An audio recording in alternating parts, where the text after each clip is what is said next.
자, 오늘 말씀 저희 고난 가운데 기도로 서로 도와야 된다는 말씀을 함께 나누도록 하겠습니다. 여러분 한번 여쭤봅니다. 우리 가운데 걱정 의심을 좀 넘어서서 일상적으로 하는 걱정이나 근심 넘어서는 것입니다. 내가 고난 가운데 있다라고 생각하는 분 계십니까?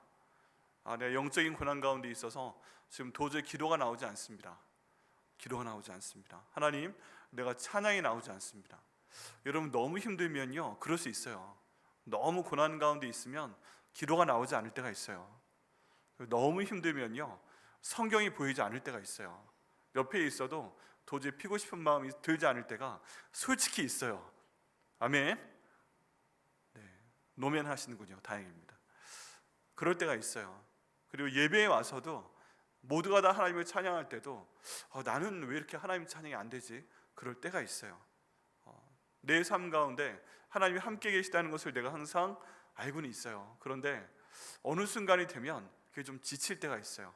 주님의 하다가도 지칠 때가 있고, 주님의 할 때도 실망스러울 때가 있고, 우리가 아까 찬양을 했고 이따 결단 찬양에도 부르겠지만 하나님 왜 나를 여기 부르셨나요? 그런 생각이 들 때가 있어요.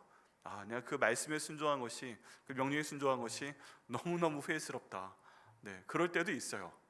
그럴 때도 있습니다. 그런 순간에 이미 들어가 계신 분들은 내가 지금 고난 가운데 있구나, 내가 지금 마음이 되게 힘들구나, 이런 생각을 하시면 됩니다. 고난이 있습니다. 예수 믿는 사람에게도 고난이 있습니다. 또 육신에 대한 고난이 있으신 분들도 있어요. 우리 수술 받으신 분들이 계십니다. 이따 우리 같이 기도하시겠지만 우리 그 박병훈 집사님 그리고 정병윤 장로님 무릎에 대한 수술을 하셨고요. 또 우리 오늘 나오신 거 보고 깜짝 놀랐는데 장훈 집사님 또 하나님 은혜 가운데서 그 이번 주간에 허리에 대한 레이저 시술을 하셨습니다. 그럼 굉장히 고통스러워하셨는데 첫 번째 날 그 시술 받으시고 다리에 감각도 없어 하시다가 그 다음날 신방 가보니까 그냥 서 계시더라고요. 그리고 오늘 나오셔서 섬겨 주셔서 너무 감사한데, 또 육신의 고난이 있습니다. 너무 오랫동안 힘드신 고난 가운데 있었던 분들도 하나님, 내가 하나님의 일을 하는데 왜 이렇게 몸이 안 좋습니까? 왜 이렇게 병에 걸립니까? 네, 이런 그 고난 가운데 계신 분도 계십니다. 정말 그래요. 재정에 대한 고난이 계신 분도 계십니다. 우리의 기도 제목 가운데 하나는 하나님, 내게 있는 모든 부채를 다 없애 주시옵소서. 아멘입니다. 네, 그거 있지 않으세요? 네, 다 말할 수는 없지만 신용카드에 대한 부채 때문에 고통당하고 계신 분들이 계십니다. 네, 어떤 분들 넉넉하신 분들은 이해를 하지 못하시는데 신용카드에도 한도라는 게 있습니다. 믿으십니까? 아멘. 네, 신용카드에도 얼마까지 쓸 수 있다 하는 그 한도가 있는데 어떤 분들은 모르세요. 왜냐하면 원칙대로 하면 많이 안 쓰게 되면 그 포인트가 자꾸 올라가고 신용도가 올라가니까 난 내 신용카드로 내 한도의 30% 이상은 안 써. 그런 분들이 계십니다. 근데 어떤 분들은 그 한도를 끝까지 채우셔서 쓰셔야 되는 분들이 있어요. 매 달마다 딱 썼는데 아직은 한도 소화 안 됐구나. 얼마 안 되는 한 10만 원 딱 그었는데 한도 초과로 안 된다. 그러면 가슴이 철렁하는 경우가 있습니다. 그때 철렁하면요 진짜 심장이 쿵 하고 쫄깃해지는 그런 충격이 있습니다. 이런 충격을 아시는 분들은 아시고 모르는 분들은 모르세요. 그래서 한 달 한도에 넘었다가 거의 최소금액 결제하시고 이런 식으로 한 달 넘어가면 힘이 들고요. 또 주택에 대해서 대출 받으신 분들, 또 사업을 위해 대출 받으신 분들, 그 이자가 얼마나 큽니까? 그렇게 해서 몇십만 원에서 몇백만 원 아무것도 하지 않고 그 돈이 나가게 되면 마음이 굉장히 힘이 듭니다. 그러고 나서도 또 필요한 금액이 있잖아요. 그래도 하나님께 교회에선 헌금 드리라고 하고, 그래도 하나님께서는 11조 드리라고 말씀하시는 것 같고, 있는 힘을 다해서 감사 헌금 드리시고, 있는 힘을 다해서 11조 드리시고, 그럴 때마다 정말 마음이 힘들고 이런 것도 고난 가운데 있는 것입니다. 관계가 틀어지는 경우도 정말 힘이 듭니다. 부부관계가 틀어지면 대책이 없어요. 부부 사이에 왼수가 되고 가족 가운데 왼수가 생겼을 때는요 집에 들어가기 싫잖아요. 네, 같이 있어도 안 쳐다보고, 같이 있어도 모든 집안 식구가 따로따로 밥 먹는 방법 아십니까 여러분? 네, 밥을 안 먹든가 한 명이 먹고 들어가면 그 다음 사람이 먹든가, 아니면 그냥 밖에 나가 먹고 들어오든가, 그렇게 해서 가족이 함께 집에 사는데 한 끼도 같이 밥을 안 먹고 며칠 또는 몇 개월 가는 경우도 생각보다 많습니다. 가족 가운데 왼수가 있을 때 너무 힘들고요. 그리고 직장 가운데서도 누군가 나를 계속 괴롭힐 때 그거 참 어떻게 할 수가 없습니다. 같이 일하는 사람이 괴롭히건 윗사람이 괴롭히건 아래에 있는 사람들이 말을 안 듣건, 예전에는 안 그랬는데 요즘에 그 세대는 뭔가 일을 시켰을 때 그냥 안 한다고 한다면서요. 아멘. 안 한다고 하면 그러다가 저 그냥 나갈래요. 아니야, 나가지 마, 내가 할게. 그런 경우도 상당히 많다고 합니다. 이런 게 일반 직장에서도 있고 또 여러 가지 경우에 참 많이 있다고 합니다. 이렇게 보게 되면 저희가 걱정 의심하는 경우가 있어요. 근데 그냥 일반적으로 내가 좀 참고 넘어가자 하는 경우에는 넘어갈 수 있지만, 이거 정말 나를 힘들게 한다, 칼로 내 가슴을 찌르는 것 같다, 이것만 생각하면 숨이 쉬어지지 않는다, 내가 잠이 오지 않는다, 뭐를 해도 피로가 풀리지 않는다, 이런 경우 있을 때 정말 저희는 고난 가운데 있음을 생각을 해야 됩니다. 고난 가운데 있을 때 여러분 어떻게 하고 계십니까? 세상 사람들은 여러 가지 방법을 선택을 합니다. 그냥 한번 망가져 보는 거죠. 저녁 때 마음껏 술을 마셔 보거나, 아니면 갑자기 확 몸에 무리한 어떤 행동을 한 거나, 아니면 쾌락을 추구하거나 많은 것들을 합니다. 근데 이런 것들은 잠깐 우리의 신경을 마비시켜 놓을 뿐 진정한 해결책은 되지가 않습니다. 그러면서 가는 거예요. 그러면서 가고, 어떤 술이면 술대로, 아니면 오락이면 오란대로 이렇게 하다 보면 중독 증상이 찾아오게 됩니다. 그럼 문제는 해결되지 않는데 매일매일 반복되거나 한 주에 3번 정도 반복이 되면 중독이 되면서 그냥 문제는 해결되지 않는데 그냥 거기서 회피해버리는 그런 상황으로 나아가게 됩니다. 이런 상황들이 예수 안 믿는 상황이라면 모르겠지만 예수님 믿는 우리들에게도 찾아오게 됩니다. 더구나 예수님 믿는 사람들은 더 고민이 좀 심각해집니다. 하나님, 제가 예수님 믿고 있는데 왜 그러세요? 하나님, 내가 아침마다 기도하면서 선포하고 있는데 왜 이런 일이 벌어지고 있어요? 하나님, 제가 말씀을 읽고 있는데 왜 이 말씀에 대한 기도가 내게 빨리 응답되지 않아요? 하나님, 왜 예수 믿는 사람들끼리 모이고 있는데 예수 믿는 사람들끼리 서로 미워해요, 싫어해요, 분열이 생겨요? 하나님, 왜 이런지 모르겠어요. 하나님, 우리 나라 민족에 하나님께서 하나님이 보호하신다고 되어 있는데 왜 자꾸 나라 민족 가운데 어려움이 있는 것 같아요? 여러 가지 걱정들 때문에 저희가 굉장히 큰 고난 가운데 있을 때가 있습니다. 그럴 때 하나님을 원망하기도 해요. 실제로 하나님, 저한테 왜 그러세요? 또 하나님 살아계신 거 맞아요? 이런 내용으로 저희가 기도할 때로 당연히 있습니다. 이런 고난에 대한 말씀이 바로 오늘 본문에 대한 말씀입니다. 우리가 정말 고난 가운데 있을 때 이 고난을 내가 어떻게 해석해야 될 것인가, 그리고 이 고난 가운데서 하나님이 내게 원하시는 것은 무엇인가, 그리고 고난 가운데 있을 때 내가 무엇을 위해서 기도해야 되는가. 나만 고난이 있는 것이 아니고 내 옆에 있는 내 형제 자매가, 내 부모님이 이런 고난 가운데 있을 때 우리가 그들을 위해서 할 수 있는 것은 무엇인가. 이런 질문에 대한 해답이 오늘 본문의 말씀 가운데 아주 명확하게 나타나 있습니다. 여러분, 제가 성도로서 살아가는 그 가장 기본적인 방법이자 가장 중요한 방법은 가장 힘들 때 하나님 말씀으로 먼저 돌아오는 것입니다. 어떤 분들은 말씀하시죠. 가장 힘들 때 기도를 먼저 해라. 당연하죠. 근데 저는 그동안 개인적인 경험과 여러 가지 상황을 생각을 해볼 때 고난 가운데 있으시다면 말씀을 먼저 보시는 게 1번입니다. 그리고 그 말씀을 의지해서 기도하시는 것이 2번입니다. 왜냐하면 제가 그동안 말씀드려온 대로 너무 어려운 상황 가운데 있을 때 기도를 먼저 시작하게 되면 하나님께 지금 있는 현상에 대해서 계속 설명을 먼저 하게 됩니다. 하나님, 내가 이렇게 해서 이거 힘들어요. 하나님, 저거 힘들어요. 하나님, 이것 때문에 죽겠어요. 하나님, 살아계시는 거예요? 하나님 진짜 억만스러워요. 왜 예수 믿는 저 사람은 비교까지 하게 됩니다.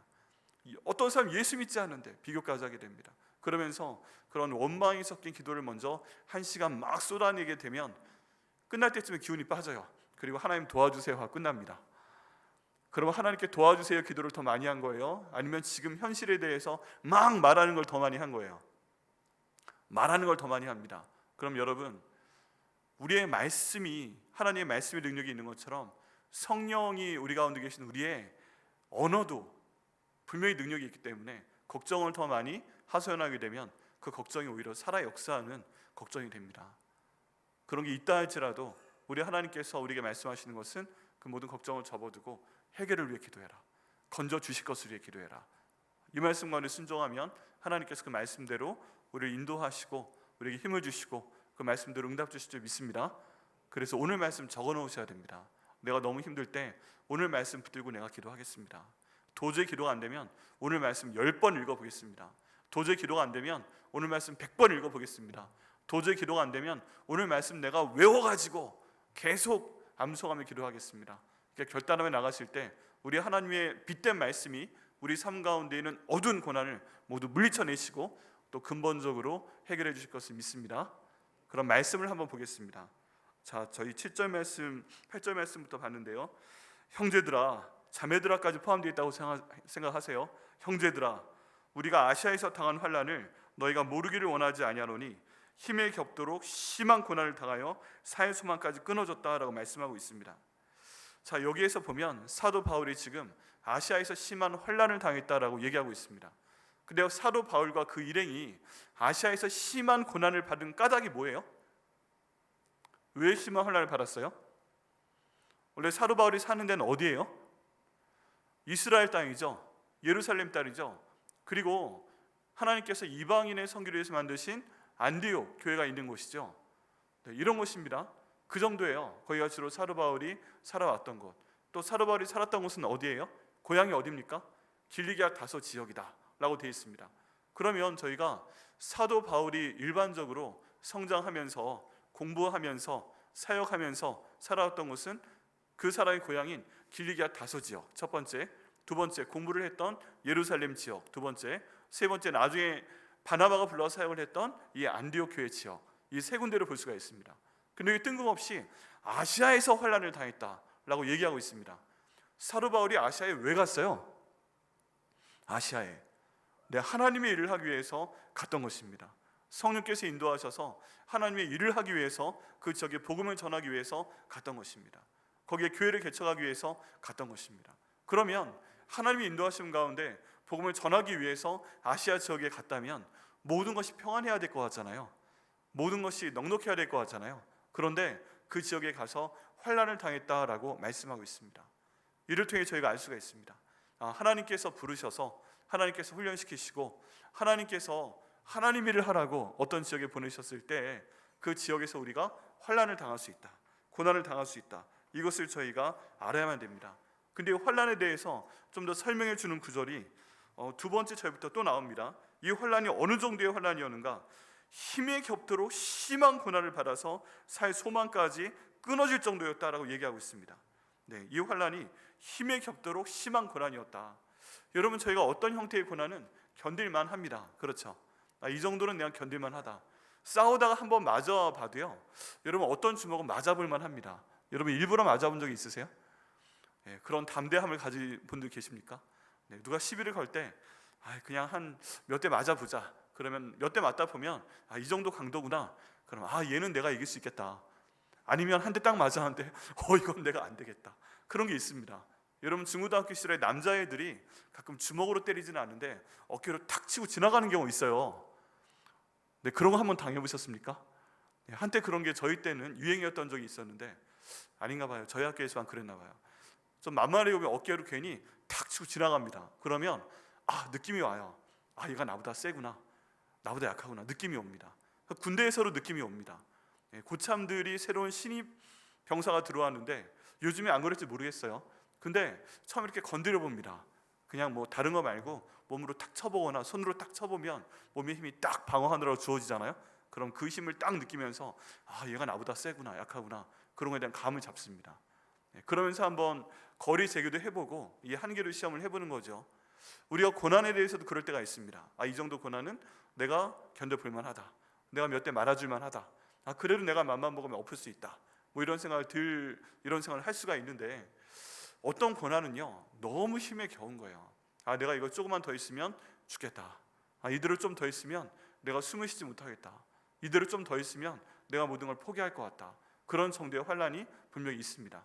특별히 여기 지금 말씀하고 있는 이 환난에 대해서 설명하고 있는 그 고난이 있잖아요. 힘에 겹도록 심한 고난이다 라고 말할 때 이 고난이라는 단어는 뼈가 압박을 받아서 으스러질 정도의 그런 고통이 있는 그런 고난을 나타낼 때 이 헬라어 단어를 사용합니다. 앞에 있는 헬라어 단어하고 비슷한 단어가 아니에요. 전혀 다른 형태입니다. 그냥 고난이 있을 수 있는데 그냥 한두 대 손으로 미는 정도가 있는데 이건 얼마나 심하게 누르는지, 내가 조금만 더 눌리면 내 뼈가 부러지겠다, 조금만 더 눌리면 내 뼈가 부스러져 버리겠다, 아스라져 버리겠다. 이거 어떻게 하지? 이런 성도의 숨도 못 쉴 만한 그런 성도의 고난을 지금 여기에서 이야기하고 있다는 것입니다. 그래서 어디까지 갔어요? 야, 내가 이러다가 죽겠구나. 정말 살 소망이 끊어진다는 것입니다. 내가 도저히 이 고난을 이겨내지 못하겠다. 무엇인가 나를 짓누르는 이 짐이 있는데, 고난이 있는데, 이 고난 때문에 내가 도저히 숨을 못 쉬겠다. 살 소망까지 끊어지는 고난입니다. 여러분, 우리 몇 년 전에 굉장히 고통스러운 경험을 했죠.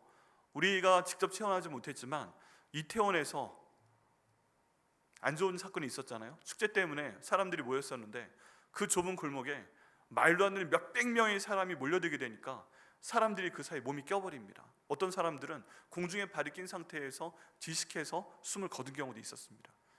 조금만 있었으면 괜찮을 것 같은데 이게 숨을 쉬다가 한 명이 아니라 두 명이 아니라 몇백 명이 가하는 압력이 막 채워지게 되니까 그냥 공중에 떠서 숨이 안 쉬어지게 된 거예요. 살소망까지 끊어지게 된 거예요. 그 다음에 결국 마지막까지 보게 되는 그런 상황이었던 것입니다. 처음에는 견딜만 했는데 그런 압박이 있었다는 것이죠. 여러분, 그런 어려운 상황이 저희 삶 가운데로 충분히 나타날 수가 있습니다. 힘에 겹도록 심한 고난, 그리고 이것 때문에 살소망까지 끊어지고 어쩜 정말 죽음에까지 이른 그런 순간이 나타날 수 있습니다. 어떻게 돼도요? 우리가 예수님을 믿어도요. 어떻게 해도요? 우리가 성경을 읽어도요. 어떻게 해도요? 우리가 그 말씀을 가지고 기도를 해도요. 어떻게 해도요? 우리가 그 말씀 붙잡고 기도하면서 하나님의 일을 하기 위해서 교회에서 섬기고 때에는 직장인 섬기고 그렇게 나갈 때도 이렇게 어려움을 당할 때가 있습니다. 어려움을 당할 때가 있습니다. 사도 바울이 이런 경우를 당했으니까 우리도 이런 경우가 분명히 있다. 그런 상황을 저희가 알 수가 있습니다.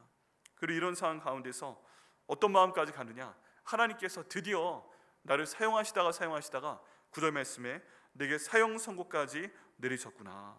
내게 사형 선고를 내리셨구나. 드디어 하나님께 나를 여기서 데려가시는 거구나. 이런 마음까지 들었다는 것입니다. 여러분, 그런데요, 지금 사도 바울은 하나님께 사명을 받은 사람입니다. 내가 로마에까지 가야 되리라, 내가 로마에 가서 황제로 봐야 되리라, 이런 말씀까지 받은 사람이었는데 보통 저희는 그런 걸 믿습니다. 하나님께 내게 주신 사명이 있다면 내가 어떤 어려움 가운데 있어도 마지막 날까지 버틸 수 있다, 이렇게 믿고 있는데 지금 여기 있는 사도 바울은 그 음성을 들었어도, 그 명령을 받았어도, 그 확신 가운데 있어도 얼마나 힘이 들었으면 내가 사형 선고 받았구나, 하나님이 가끔 실수도 하시나 보다, 여기 죽나 보다, 이런 상황까지 갔다고 하는 것입니다. 여러분, 저희가 인정을 해야 됩니다.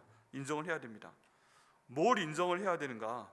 우리가 어려움 가운데 있어도 어려움 가운데 있는 것도 당연하다는 것입니다.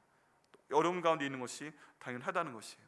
예수님 믿어도 기도해도 예배드려도 섬겨도 내가 목사로 있건 내가 교회 가운데 어떤 직분 가운데 있건 우리는 이런 고난 가운데 있을 수도 있다는 것입니다. 성경 가운데 이런 사람이 굉장히 많이 있지만 요셉을 생각해 볼 수 있죠. 가장 쉽게 요셉이 형들에게 버림을 받습니다. 본인과 떨어지게 됩니다. 그리고 감옥까지 갇히게 됩니다. 말도 안 되는 상황 가운데 있는데 정말 말도 안 되는 건 뭐냐면 그 어려움 가운데 있을 때 항상 하나님께서 그와 함께 하셨다는 구절이 그 옆에 있다는 것이에요. 요셉이 있는데 요셉의 고난이 있고 고난을 지금 당하고 있는 요셉에게 하나님이 함께하고 계시다, 이런 내용이 요셉의 내용 가운데 보면 창세기 37장부터 41장 내용 보면 계속 함께 있습니다. 저희가 이런 생각을 합니다. 하나님이 나와 함께 계시면 고난이 나를 피해가야 되는 거 아니야? 하나님이 나와 함께 계시면 이런 영적인 어려움이 없어야 되는 거 아니야? 하나님이 내 기도를 들어주시면 내 몸이 건강해야 되는 거 아니야? 내 몸이 설령 아파도 빨리 치료해 주셔야 되는 거 아니야? 하나님이 나와 함께 계시면 만나 어디 갔어? 만나. 하나님이 나와 함께 계시면 메추라기 어디 갔어요? 메추라기. 하나님이 나와 함께 계시면 광야에서 샘물을 매일같이 해가지고 이스라엘 백성들 200만 명 모여 있었다는데 나는 왜 이렇게 목이 말라? 그런 생각을 할 수도 있다는 것입니다. 하나님이 함께 계셔도 우리 삶 가운데 고난이 있다. 그리고 그 고난의 이유를 우리에게 명확히 말씀해 주지 않으신다. 사도 바울은요, 하나님의 은혜 가운데 있었지만 부르셨고 부활하신 예수님 만났지만 그가 이런 고난 가운데 있다는 것을 어떤 의미에서 당연하게 생각을 해왔습니다.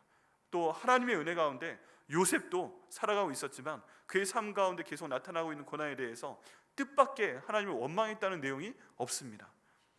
성경 가운데 여러 사람들이 있지만 하나님이 함께 계시고 하나님이 함께 계시지만 고난도 나와 함께 있고 내가 절대 잃어버리면 안 되는 것 같은데 잃어버리고, 야곱도 누굴 잃어버렸어요? 야곱도 요셉을 잃어버렸잖아요. 그런 여러 가지 것들을 잃어버리게 됩니다. 하나님, 내가 하나님 뜻에 따라 살려고 하는데 왜 내 삶 가운데서 소중한 것을 자꾸만 잃어버리게 하십니까? 왜 내가 기도했던 것을 자꾸만 내게 주지 않으십니까? 왜 자꾸만 내가 원했던 것을 나에게로부터 멀리 떨어뜨려 보내십니까? 이런 형태의 고난이 우리에게 나타나는데, 성경에 보면은 그것은 그렇게 된다는 것입니다. 그냥 그렇게 된다는 것이에요. 우리 삶 가운데 분명히 그런 고난이 있습니다. 그런데 이런 상황 가운데서 저희가 기억해야 될 분명한 말씀이 있습니다. 그럼 왜 이런 고난이 내게 주어지는 것인가에 대한 답변입니다. 하나님, 그럼 왜 하나님을 믿고 있는데 내게 이런 고난 주시는 거예요? 하나님, 왜 내가 주님 따라가고 있는데, 내가 희생적으로 주님 섬기고 있는데 왜 이렇게 저를 힘들게 하세요? 하나님, 우리 백향목교가 몸부림치면서 주님께 나아가려고 하는데 왜 교회가 계속 어려운 가운데 있어요? 하나님이 보호하신다는 내용이 애국가에 들어가 있는 우리 나라가 얼마나 많은 성도들이 기도하고 있는데, 엘리야 시대에 아합이 왕을 하고 있고 이세벨이 여왕을 하면서 온 우상을 그 나라에 끌고 막 들어올 때도 하나님께서 하나님을 위해서 7,000명이라는 사람을 남겨두셔서 이 나라에서 기도하고 계신다고 하는데 왜 이렇게 나라가 계속 힘들어요? 이런 기도를 할 때 우리 하나님께서 주시는 그 응답은 생각보다 간단합니다. 그 내용이 9절 중반에 나와 있습니다. 이는 우리로 자기를 의지하지 말고 오직 죽은 자를 다시 살리시는 하나님만 의지하게 하심이라 라고 말씀하고 있습니다. 위에 있는 내용을 보면 그런 고난이 있었고요, 이런 고난 때문에 너무 힘에 겨워서 숨을 못 쉴 것 같고 내 뼈가 전부 다 으스러질 것 같고 사회소망까지 끊어지고 사형 선고까지 받은 줄 알았는데, 하나님께서 그 하나님 일을 할 때 여기까지 사도 바울과 그 일행을 몰아붙이신 이유가 뭐다? 바로 누구만 의지하게 하기 위해서다? 하나님만 의지하게 하기 위해서다. 우리로 자기를 의지하지 말고 오직 죽은 자를 다시 살리시는 하나님만 의지하게 하려 하십니다. 여러분, 사도 바울이 그 나름대로 많이 준비가 된 사람이었습니다. 사도 바울이 나름대로 많이 갖추어진 사람이었습니다. 집안도 훌륭하고요, 또 로마인이기도 했고요, 배운 것도 많았고요, 권세도 많았고요. 이 사람이 말 한마디 하면 그 지역에 있는 정치권이 한번 들썩일 정도의 그런 권세를 가진 사람이었습니다. 그래서 이 사람이 만약에 자기가 하나님 일을 하게 되면 하나님께서 큰일을 행하실 것이라고 생각했을 가능성이 있어요. 성경 안에 또 한 사람이 있습니다. 모세인데요, 모세는 자기가 이집트의 왕자로 성장을 했지만 그 어머니가 유모 역할을 했잖아요. 그래서 계속 얘기를 합니다. 너는 지금 이집트의 왕자로 자라고 있지만 너는 사실은 이스라엘 사람이다. 저기 노예로 있는 사람들이 내 민족이다. 하나님께서 너를 이스라엘 사람인데 이렇게 애굽 왕의 왕자로 만드신 이유는 나중에 너로 하여금 이 민족을 구원하게 하기 위해서이다. 이런 교육이 있었을 것으로 학자들이 믿고 있습니다. 그래서 모세가 했던 건 뭐였어요? 그걸 받아들입니다. 내가 이 민족을 언젠가 구원하게 될 거다. 그래서 제일 처음 한 것이 무엇이냐 하면 일터에 나가서 애굽의 관리가 자기 이스라엘 사람들 힘들게 하니까 그 사람을 때려 죽이는 일이 가장 처음 한 일이었어요. 자기의 권세를 믿은 거죠. 그렇게 할 수 있다고 생각을 한 거죠. 근데 이게 생각보다 엄청난 정적인 파장으로 확장이 되니까 그냥 모든 것을 버려두고서 도망가 버리게 됩니다. 미리암 광야로 하나님 인도하심에 끌려 도망가게 됩니다. 여러분, 하나님이 일을 할 때는 자기의 능력으로 할 수 없어요. 하나님이 일을 할 때는 자기의 어떤 인맥 가지고 할 수 없어요. 하나님이 일을 할 때는 내게 있는 어떤 재정 가지고 할 수가 없어요. 하나님이 일을 할 때는 오직 하나님의 능력으로 하게 되는 것을 저희가 믿어야만 됩니다. 여러분, 내가 무엇인가 할 수 있다고 생각하시면 안 됩니다. 저도 마찬가지입니다. 제가 무엇인가 백향목교에 살 수 있다고 생각을 하지 않게 되고 있습니다. 그냥 제 자신이 그냥 우리 나라 민족으로 해서 뭔가 할 수 있다고 생각하는 것을 많이 내려놓고 있습니다. 하나님께서 저를 훈련시키시고 인도하셨기 때문에 온 세계를 위해서 뭔가 할 수 있을 거라 이런 생각을 좀 내려놓고 있습니다. 백향목교에 와서요. 뭐 순간순간 가게 되면 마음대로 되는 일이 하나도 없어요. 뭐 기도하는 대로 빨리빨리 응답이 나타나는 것 같지가 않아요. 그냥 모든 것이 힘든 것이고 모든 것이 고난 가운데 있는 것이고 뭔가 좀 해보려고 그러면 도와주는 것보다 오히려 방해하는 게 더 많아요. 그런 상황 가운데서 하나님, 내가 할 수 있는 것은 무엇입니까? 내가 기도를 해도 안 되는 것 같고, 내가 더 말씀을 선포하려고 해도 안 되는 것 같고, 내가 뭔가 하나님의 뜻을 구하려고 해도 안 되는 것 같고, 내가 알고 있는 수많은 인맥들이 내게 도움을 주는 거 별로 없는 것 같고, 그런 모든 상황 가운데서 하나님, 저는 어떻게 해야 됩니까? 라고 기도했을 때 이 말씀이 정답이에요. 오직 하나님만 의지하게 하시는 거구나. 다른 어떤 사람이 아니라 하나님만 의지하게 하시는 거구나. 그렇다면 하나님, 저를 창조하시고 주관하시고 인도하시는 하나님께서 하나님만 의지할 수 있도록 인도하셨으니까 하나님께서 하여 주시옵소서. 그러면서 힘을 빼게 됩니다. 힘을 빼게 되고요. 사도 바울이 했던 고백이 맞다고 생각을 합니다. 사도 바울이 하나님 일을 하기 위해서 자기에게 있는 모든 것을 통해서 일을 할 수 있을 거라고 생각을 했는데, 결국에는 사도 바울이 고백을 합니다. 그동안 내가 가졌던 모든 것이 똥과 같다. 성경에는 그냥 배설물과 같다, 이런 좀 더 우아한 편으로 사용을 해놨는데, 그거 다 똥이다. 내가 어떤 사람이건, 내 집안이 어떻건, 내 학업이 어떻건, 내 능력이 어떻건, 내 인맥이 어떻건, 그거 다 똥이다. 하나님의 일은 하나님만 의지할 때 이루어진다 하고 사도 바울이 고백을 하게 됩니다. 그리고 또 그 말씀을 어떻게 자기가 생활하게 되었는가, 자기 혼자 생각한 것이 아니라 하나님께서 그 말씀을 주셨다라고 지금 고백하고 있다는 것입니다. 하나님의 명령에 따라서, 하나님의 인도하심 따라서 아시아에 가서 복음을 전해도 이렇게 큰 환난을 당하고 어려움 가운데 있고 뼈가 으스러지는 것 같고 숨을 못 쉬는 것 같고 다 죽었다고 생각을 들 때에도 하나님께서 그에게 말씀하시는 것은 너는 너를 의지하지 말고 바로 나를 의지해라 라는 말씀이었다고 지금 고백하고 있습니다. 여러분, 어떤 고난 가운데 계십니까? 막 안간힘을 쓰는데 안 되세요? 막 지쳐오세요? 말을 해도 통하지 않으세요? 그냥 너무 힘드세요? 막 돈이 안 생겨요? 이게 어떻게 될지 모르시겠어요? 하나님께서 저희를 부르시고 계십니다. 무엇을 위해서 부르세요? 나만 의지해라. 나만 의지해라. 나를 의지해라. 그렇게 지금 부르시고 계신 것을 믿습니다. 그리고 하나님만 의지했을 때 하나님께서 어떻게 하기를 원하시는가? 여러분, 거기에 대한 내용이 10절 말씀에 나와 있습니다. 이 말씀 같이 읽으시겠는데요, 같이 읽겠습니다. 시작. 그가 이같이 큰 사망에서 우리를 건지셨고 또 건지실 것이며 이후에도 건지시기를 그에게 바라노라. 아멘. 자, 이 말씀 가운데 보면 하나님께서 어떻게 하신다고 나와 있어요? 우리를 건지신다고 나와 있습니다. 여기에 똑같은 단어가 3번이나 반복이 됩니다. 10절 말씀에 그가, 하나님께서 이같이 큰 사망에서 우리를 건지셨고, 과거에 건지셨다는 겁니다. 그리고 또 건지실 것이며, 지금 언제 건지신다는 거예요? 미래에 건지시는 것이고 이후에도 건지시기를 그에게 바란다. 여기 시제를 보게 되면요, 과거 한 번, 미래 2번인 것 같은데, 원문에 보게 되면 과거에도 우리를 건지셨고 지금 현재에도 우리를 건지시고 계시고 앞으로도 우리를 건져내실 거다라고 말씀을 하고 계신 것입니다. 여러분, 저희가 모든 고난 가운데서 내가 도저히 어떻게 할 수 없어가지고 이제 다 포기했어요, 다 내려놨어요, 이제는 하나님밖에 없어요 하고 하나님께 나와왔을 때 우리 하나님께서 어떻게 건지신다고요?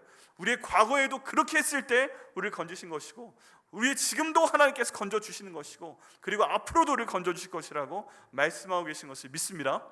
여러분, 가만히 한번 생각을 해보세요. 가만히 생각을 해보시면 내가 그동안 겪어왔던 모든 어려움에서 내가 벗어나올 때 내가 열심히 하고 나서 2% 부족해서 내가 건져 나왔던 것이 아니에요. 가만히 생각을 해보고 여러분 세심하게 한번 돌아오시면 내가 정말 그 고난 가운데서 열심히 했는데 내가 한 것은 20%밖에 안 되고 어쩜 2%밖에 안 되고 하나님이 나머지 98%, 하나님께서 나머지 80% 하신 경우가 더 많아요. 내가 했다고 자랑하지만 다른 사람은 모르지만 나와 하나님은 알아요.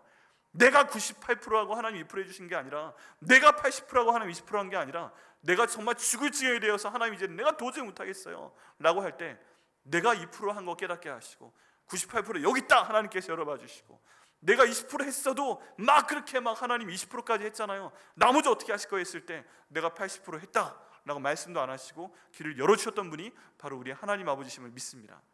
저는 그래요. 뭘 내가 했다고 생각을 하지만 가만히 보면 모든 것들을 하고 나서 딱 모든 걸 하나님께 맡겼을 때 결국 모든 것을 하신 분은 바로 하나님이셨구나, 건져내 주셨구나, 그걸 고백하게 하시는 하나님의 섭리가 있는 줄 믿습니다. 여러분, 하나님께서는 이 하나님을 의지하는 것을 위해서 이렇게 저희를 만드시기 위해서 모든 상황 가운데 내가 있는 어떤 것을 의지하는 것이 아니라 하나님만 바라보며 하나님만 의지할 수 있는 사람 만들기 위해서 우리에게 고난을 주신다고 믿습니다. 오늘 말씀 가운데 보면 그거예요. 내가 왜 고난 가운데 있어? 내가 교만하기 때문이에요. 내가 왜 지금 고난 가운데 있어? 내가 말씀 보지 않기 때문이에요. 내가 왜 지금 고난 가운데 있어? 내가 하나님 원하시는 만큼 기도하지 않고 있기 때문이에요. 내가 지금 왜 고난 가운데 있어? 내가 하나님 원하시는 만큼 사랑하지 못하고 있기 때문이에요. 내가 왜 지금 고난 가운데 있어? 내가 하나님 원하시는 만큼 내가 내 잘못을 인정하지 못하고 회개하지 못하고 있기 때문에 그런 거예요. 그래서 하나님께서는 모든 희망을 끊어버리시고 너는 이제 나만 바라봐라 의지하고 나오기를 원하시는 것입니다. 그때 우리 하나님께서 하시는 건 뭐예요? 그때 바로 나를 건지셨던 하나님의 모습을 보여주시고 내 고난 가운데서 나를 건져내시고 앞으로도 내가 이런 어려움 가운데 있을 때 나를 건지실 것이라고 지금 오늘 본문을 통해서 말씀하고 계십니다. 여러분, 하나님을 의지할 때 우리가 고난을 피해가게 하시는 하나님이 아니신 것 같아요. 피해가게 하시는 경우도 있어요. 그런데 피해가게 하시는 것보다 고난 가운데 그 불 가운데 집어넣으시고 하나님을 의지할 때 하나님께서 살려주시는 하나님의 역사를 저희로 하여금 경험하게 하시는 것이 하나님의 섭리입니다. 거기란 이유에 가장 잘 나타나 있는 게 다니엘서 3장에 있는 내용입니다. 거기에 보면 그 느부갓네살 왕이 두라라는 평지에 큰 신상을 만들어 두었습니다. 두라 평지에 큰 신상을 두었어요. 그리고 그 신상에 음악이 울려 퍼지게 되면 모든 사람에게 절을 하도록 합니다. 다니엘은 없었습니다. 아마 출장 갔을 거라고 생각을 합니다. 그런데 다니엘의 세 친구였던 함께 기도하며 성장해 왔던 사드락과 메삭과 아베드고는 그 자리에 있었습니다. 그리고 풍악이 울릴 때 이 세 사람에 대해서 평소에 미움을 갖고 있는 사람들이 있었어요. 그래서 풍악이 울릴 때 절도 하면서 이 세 사람이 소위 여호와 하나님을 섬긴다고 지금까지 온 사람들인데 절을 할까 안 할까 이걸 지켜보는 사람들이 있었습니다. 봤어요. 근데 정말 절을 안 한 거예요. 그걸 가지고 느부갓네살 왕한테 와서 고소를 합니다. 왕이시여, 저기는 사드락과 메삭과 아벳느고 저 사로잡혀온 유다인의 자손들이 절을 하지 않았습니다. 어떻게 하시겠습니까? 그냥 직접 불러냅니다. 아낍니다. 너희가 만약에 한 번 더 음악 울리게 하겠는데 그때 저 금신상에게 절을 하게 되면 살려줄 것인데 이것만 해도 대단한 은혜를 베푼 겁니다. 대단한 은혜 베푼 거예요. 바로 죽여도 돼요. 근데 아끼는 거죠. 근데 만약에 너희가 절을 안 하면 내 권위가 있잖아, 내 체면이 있잖아, 너희를 저 용광로에 던져 넣을 거다. 이렇게까지 얘기를 했는데도 세 사람이 안 듣습니다. 안 듣습니다. 그래서 평소보다 더 뜨겁게 용광로를 달궈냅니다. 그리고 정말 절을 안 하니까 여기 있는 사드락과 메삭과 아벳느고를 그 용광로에 집어넣도록 합니다. 여러분, 여기에서 저희가 이런 생각을 할 수 있어요. 지금 너무나도 큰 고난의 순간입니다. 위기의 순간입니다. 왕이 불렀습니다. 근데 내가 이 왕 앞에서, 모든 사람들 앞에서 하나님의 이름을 높였습니다. 내가 죽을지언정 우상 숭배하지 않겠습니다. 이렇게 고백을 하면 우리가 기대하는 바는 뭐예요? 하나님께서 어떤 기적을 베푸셔야 돼요? 왕의 마음을 바꾸시는 거죠. 하나님께서 왕의 마음을 확 감동시키셔서 변화시키셔서, 이야, 네가 정말 신앙이 좋구나, 네가 정말 믿음이 좋구나, 다니엘이 섬기는 하나님이 너희가 섬기는 그 하나님 아니야, 야, 너희를 정말 의리 있다, 너희 같은 충신이라면 나도 쓰겠다, 내가 너희들은 죽이지 않을게 하고 더 높은 자리에 올려서 살려주는 그런 기적을 바라지 않으십니까? 전 성경 읽으면서 그런 생각 해봤어요. 야, 여기까지 와서 이런 신앙 고백하는 사람들이면 여기 풀무불에 용광로에 들어가게 하시면 안 되는 거 아니에요, 하나님? 그런데요, 그런 기적은 일어나지 않습니다. 그냥 느부갓네살 왕이 예상과는 다르게 머리 끝까지 화가 나서 여기는 세 사람 당장 집어버려, 던져버려 라고 얘기를 하고 그 명령을 시행하도록 합니다. 그리고 사드락과 메삭과 아벳느고는 그 풀무불에 용광로에 던져집니다. 여러분, 이게 어떤 상황이냐 하면요, 여러분 TV에서 나오는 포항제철의 그 뜨거운 그 쇳물 보셨어요? 그 속에 그냥 집어넣은 거나 다름없습니다. 살아날 수가 없는 그런 상황이죠. 그런데 집어넣고서 이 느부갓네살 성격도 희한해요. 집어넣은 다음에 그 안에서 이 사람들이 불에 타며 고통스럽게 죽는 것을 보기를 원하나 봐요. 가만히 거기를 봤는데 그 세 사람이 살아 움직이고 있고 그 가운데 또 한 명의 존재가 있다는 것입니다. 마치 신의 형상을 가진 사람이 거기 있었대요. 그게 너무 신기한 겁니다. 그걸 보다가 벌떡 일어나서 너무 신기하니까, 야, 사드락 메삭 아벳느고 이리 나와봐. 그러니까 이 사람들이 나왔다는 거예요. 그런데 머리카락 하나도 불에 상하지 않았더라. 이걸 보고 이 느부갓네살 왕이 사드락과 메삭과 아벳느고의 하나님을 높이고 영광을 돌리게 됩니다. 여러분, 저희가 예수님 믿게 될 때, 정말 신앙 고백 가운데 나갈 때, 열심히 말씀 보고 기도하고 할 때, 준비를 할 때, 이런 용광로가 저희 삶 가운데 왔을 때 하나님께서는 열심히 하면 그 고난 가운데, 용광로 가운데 안 집어넣으셔야 되는 것 같잖아요. 근데 이 다니엘서 말씀을 봐도 집어넣으십니다. 그리고 그 안에 들어가게 하십니다. 근데 기적은 뭐예요? 그 가운데 누군가 함께 하시는 겁니다. 학자들은 이게 신약 가운데 나타나실 예수님이 그 가운데 함께 하신 거다라고 해석을 많이 합니다. 고난 가운데 있을 때 예수님이 그들과 함께 하시면서 그들을 보호하셔서 세상이 평소보다 몇 배나 뜨거운 그 불길 가운데서도 그들의 머리카락이 상하지 아니하고 옷이 타지 아니하고 결국 그들이 다시 나오게 하시는 그런 기적이 나타났다는 것을 다니엘서 말씀이 보여주고 있습니다. 여러분, 제 고난 가운데 있을 때 하나님의 방향은 분명합니다. 하나님만 의지하게 하시는 겁니다. 그리고 하나님만 의지하게 되면 저를 건져내실 줄 믿습니다. 그동안 건져내신 하나님께서 지금도 건져내실 걸 믿습니다. 지금 건져내시는 하나님이 우리의 미래도 건져내실 걸 믿습니다. 이게 그 용광로 불에 들어가는 것을 막아주시는 것이 아니라 거기에 던져졌다 할지라도 하나님께서 나와 함께 하시고 나를 꺼내내시고 아무렇지 않게 다니게 하시는 그런 은혜와 섭리 가운데 우리를 보호하시고 인도하실 것을 믿습니다. 여러분, 그거 믿고 저희가 나가는 겁니다. 여러분, 오늘의 본문과 다니엘 3장 말씀을 꼭 같이 함께 기억하시길 바랍니다. 하나님께서 나를, 내가 예수 믿기 때문에, 내가 그분께 충성하기 때문에 평소보다 몇 배나 힘든 상황 가운데 있고 두려움 가운데 있고, 모든 사람들이 저 사람 말 안 듣다가, 저 사람 괜히 하나님 믿는다고 고집부리다가 저거 봐 용광로에 들어갔잖아, 그런 상황 가운데 있다 할지라도 우리 예수님께서 나와 함께 하시고 건져주시면 다니엘의 세 친구처럼 건져주실 걸 믿습니다. 오늘 10절 말씀처럼 건지시고 건지실 것을 믿습니다. 이 말씀 붙들고 기도할 때 하나님께 지금 우리를 괴롭히는 모든 어려움으로부터 우리를 건지실 것을 믿습니다. 11절에 그러면 이런 고난 가운데 있을 때 우리는 어떻게 해야 되는가 하는 질문에 대한 답변을 주시고 계십니다. 너희도 우리를 위하여 간구함으로 도우라. 이는 우리가 많은 사람의 기도를 얻은 은사로 말미암아 많은 사람이 우리를 위하여 감사하게 하려 함이라 라고 말씀하고 있습니다. 여기 그 첫 번째 문장이 굉장히 중요한 명령형입니다. 너희도 우리를 위하여 간구함으로 도우라 라고 얘기하고 있습니다. 여기 도우라라는 표현은 함께 동역한다는 것입니다. 근데 지금 함께 도울 수 있는 방법이 마땅치가 않아요. 멀리 떨어져 있어요. 그 당시엔 서로 전화기로 가지고 연락할 수가 없어요. 카톡 전화로 할 수도 없어요. 영상통화할 수도 없어요. 그냥 이렇게 편지로 왔다 갔다 하는 겁니다. 근데 그럼에도 불구하고 너희가 우리 사역에 함께 참여할 수 있다, 도울 수 있다. 무엇으로 돕는가? 바로 기도하라는 것입니다. 기도하라는 것입니다. 지금 이 말씀 가운데 나와 있는 내용은 저희 크리스찬의 삶 가운데, 성도의 삶 가운데서 가장 강력한 무기를, 가장 강력한 그 도움의 동구를 말하고 있습니다. 그게 뭐예요?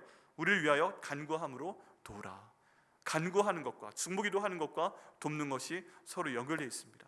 여러분, 저희가 교회 가운데서 가끔 서로 돕는 것에 대한 얘기를 할 때 내가 기도밖에 할 게 없어요, 그런 표현 많이 하지 않으세요?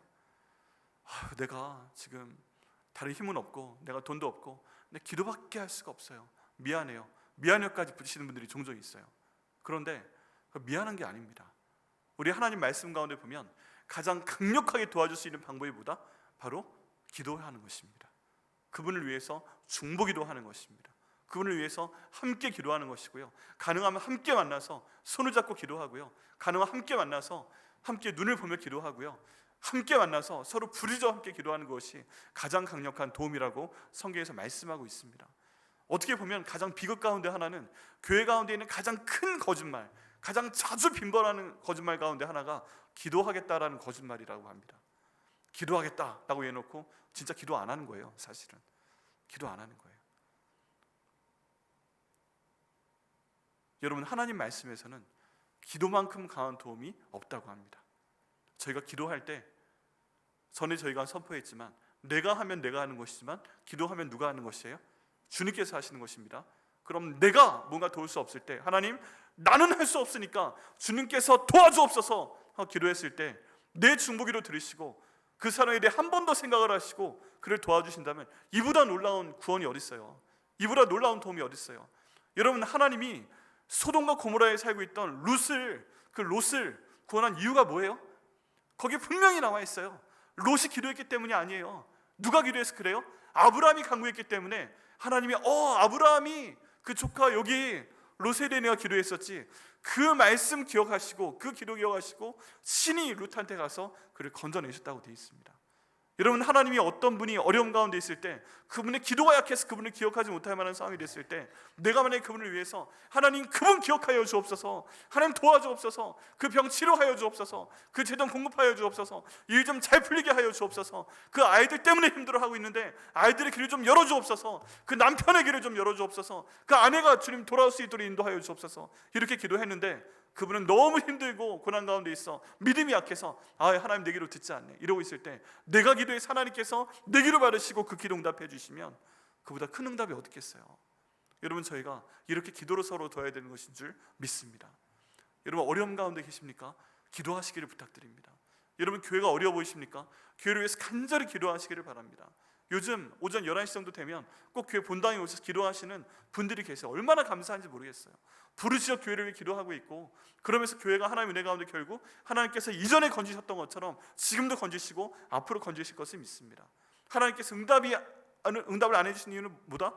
기도가 안 쌓였기 때문에 하나님께 드릴 때까지 기도가 강력하지 않다면 하나님께서 일을 하지 않는 것인데, 만약에 우리가 모여서 더 많이 기도하고 더 많이 간구하고 더 많이 하나님 이루어 주옵소서 라고 기도하면 하나님께서 이 기도를 반드시 이루실 것을 믿습니다. 그리고 이 기도의 목적은 하나님의 영광을 위해서 저희가 기도를 해야 된다고 오늘 본문이 말씀을 하고 있습니다. 너희도 우리를 위하여 간구함으로 도우라. 이는 우리가 많은 사람의 기도로 얻은 은사로 말미암아 많은 사람이 우리를 위하여 감사하게 하려 합니다. 지금 기도해달라고 하잖아요. 왜 기도해달라고 합니까? 너희가 우리의 사역을 위해 기도해줬기 때문에 하나님께서 우리에게 은사를 주셨는데, 이 은사를 통해서 이 사람들에게 복음이 전해진다. 이 병 고치는 은사를 통해서 우리가 잘나서가 아니라, 우리가 능력이 있어서가 아니라 하나님의 일을 여기 사도 바울과 사람들이 하고 있는데, 하나님의 말씀이 그의 마음 안에 들어갈 수 있는 은사를 주옵소서라고 기도했더니 병 고치는 은사를 주셔서 사도 바울이 손만 얹어도 병이 나아버리고, 암이 나아버리고, 관절염 나아버리고, 척추 나아버리고, 혈액 나아버리고, 두통 사라져버리고, 이렇게 돼버리세요. 사람들이 믿겠어요, 안 믿겠어요? 그런데 그렇게 될 수 있는 이유가 너희가 우리를 위해서 예수님의 이름으로 기도해 줬기 때문에 이렇게 되는 것이다 라고 사도 바울이 간증하고 있습니다. 내 능력이 아니다. 그리고 이 결과가 무엇이다? 많은 사람들이 그렇게 사도 바울을 통해 일어난 하나님의 역사 때문에 감사를 한다. 그럼 그 감사는 결국 누가 받아야 되는 거예요? 중보기도한 사람들이, 함께 기도로 참여한 사람들이, 그리고 그 기도를 들으시고 그 기도에 응답해 주신 하나님께서 영광 받으시는 것을 볼 수가 있습니다. 여러분, 오늘 말씀을 통해서 저희 고난과 기도의 선순환을 볼 수가 있습니다. 고난이 우리에게 있다면 이렇게 믿으시면 됩니다. 하나님만 의지하라고 하시는구나. 다른 거 다 놓고 하나님만 의지하라고 하시는구나. 그러면 이 고난이 당했을 때 우리가 하는 건 뭐다? 말씀으로 돌아오는 것이다. 이 말씀 붙들고 기도하는 것이다. 이 말씀 붙들고 기도하면 하나님께서 그 기도에 응답하신다. 그리고 이 기도에 필요한 사람들을 보내신다. 여러분, 이게 복이에요. 우리 교회 중보기도 팀이 있는 게 복입니다. 기도를 부탁할 수 있는 사람들이 있고 기도로 강력하게 참여하는 분들이 있을 때 결국 하나님이 그 일을 이루실 것을 저희가 믿기 때문에 이게 저에게 가장 중요한 사역입니다. 이를 통해서 하나님이 나를 건지셨습니다. 하나님께서 나를 건지시고 계십니다. 하나님께 나를 건지실 것입니다. 우리 교회를 건져 오셨습니다. 우리 교회를 건지고 계십니다. 우리 교회를 건지실 것입니다. 우리 나라 민족을 그동안 건져 오셨습니다. 지금도 구하고 계십니다. 그리고 앞으로 구해내실 것을 믿습니다. 이렇게 선포하며 기도하며 나갈 때 이 모든 고난에서 우리에게 역사하시는 하나님의 능력과 섭리와 사랑을 체험하게 되실 것을 믿습니다. 여러분, 우리 이 말씀 붙들고 기도하시길 바랍니다. 여러분, 고난이 있으시잖아요. 어려우시잖아요. 너무 아프면 말할 수 없잖아요. 그 고난에 대해서 너무 많이 설명하지 마시고 오늘 말씀 기억하시면서 하나님께 기도하시길 바랍니다. 하나님, 내가 하나님만 의지하겠습니다. 하나님, 내가 하나님만 의지하겠습니다. 내 영적인 이 고난에 대해서 의지합니다. 육신에 대한 고난을 의지합니다. 재정적인 고난을 의지합니다. 인간관계의 고난을 의지합니다. 우리 애들에 대한 거 의지합니다. 예수 믿지 않은 우리 교회, 우리 가정 가운데 있는 영혼에 대해서 의지합니다. 우리 백향목교의 모든 상황에 대해서 의지합니다. 우리 나라 민족의 상황에 대해서 의지합니다. 하나님을 의지하고 나가겠습니다. 건지신 하나님께서 건져주시고 또 앞으로 건져주시옵소서. 더 많은 사람들이 중보기도 나를 위해서 하게 하시고 교회를 위해 하게 하시고 나라 민족을 위해 하게 할 수 있도록 인도하여 주셔서 하나님의 구원을 체험할 수 있는 저희가 될 수 있도록 역사하여 주시옵소서. 오늘 하나님께서 이 기도를 위해서 저희 부르신 것을 믿습니다.